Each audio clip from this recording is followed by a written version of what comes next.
Well, happy Fitness Friday, you guys. I want to talk about something real quickly that's so important, and that's safety when you are active.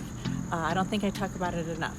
There's a reason we wear a helmet when we go cycling, right? There's a reason we have a light or wear reflective clothing when we're going running and it's getting dark.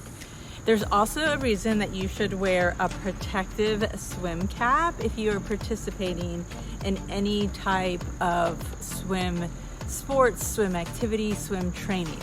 If you go to their website, this is Hammerhead swim caps. Super cool name, right? Because it's like a hard top. But there's even a story about a synchronized swimmer whose dreams were shattered because she got kicked in the head so hard during a practice. And being involved in triathlon, I will tell you, if you've ever seen the swim start, it's insane. If you've ever been kicked in the head in the swim start, you know you feel a little crazy the rest of the race.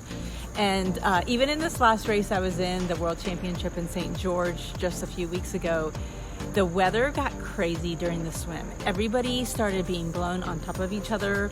I was really nervous too because there was these kayaks that were out there and they were getting blown everywhere. I was afraid I was gonna get hit in the head by a kayak or one of the paddles. And so from now on, whenever I do a race, I will be wearing a protective swim cap. It's so important. Even, if your kids are involved in swimming, so many coaches pull kids out of the pool when they're doing their backstroke and they don't quite stop in time or they don't quite judge the end and they're hitting their head into the wall. So this can make a huge difference. I'll put more information about it if you want to go find them out.